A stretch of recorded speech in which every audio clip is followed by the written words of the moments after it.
fulfilling to finally be out here. And tonight's event is basically welcoming me home. At the same time, I want to take this opportunity to thank everyone who has supported my release, to get my freedom.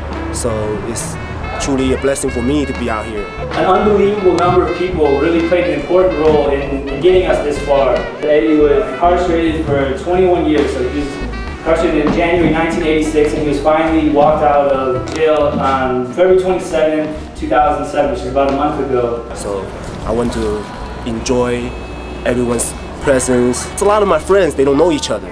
Now we come together as a collective, now we can see each other, and then we can network, and then we can see what we can do for the community. It's going to be a great night.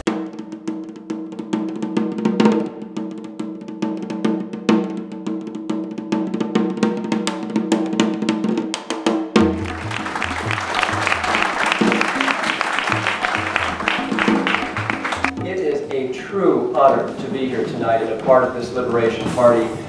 And well, you've been thanked already, but I just am so impressed, not only what you've done over these many years, but the way you have laid out the evening for us so that we can see how this all came to be, what we were doing out here as Eddy was transforming himself on the inside. There's an amazing prisoner named Eddy Zheng who is fighting for his brothers and sisters from the inside, trying to liberate their minds and their bodies. I was a Jane Kim kid, and she had asked me this past, I think, Friday to talk and to say a few words about why Eddy Zheng is so important to the youth movement. He inspired me, and that was really why. Tears just flowed, and I didn't understand what effect he had. So many of my heroes really took the time, put their blood, sweat, their integrity on the line for Eddy Zheng, and I think that's what's so incredible about this case. He could have been, or will be, this law school professor if he wants to be at Bolt. He's an amazing speaker.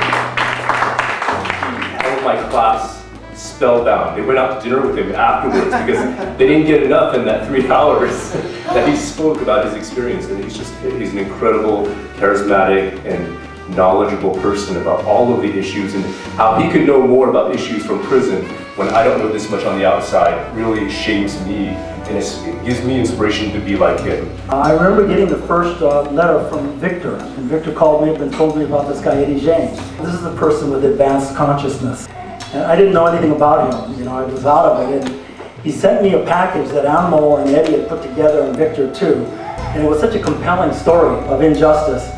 I thought to myself, you know, I've got so many things to do, all kinds of other issues, but this thing had to be done. This was a case of monumental unfairness to this person, a person that I never knew. And so I got motivated to work with the group. It was amazing to hear this story about somebody who has gone so far and come so far from where he was once convicted of a crime.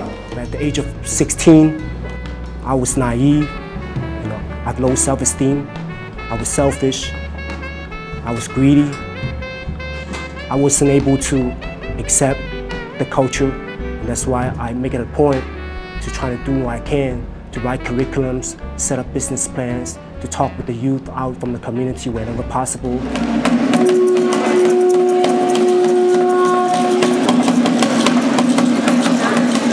I am June Jordan.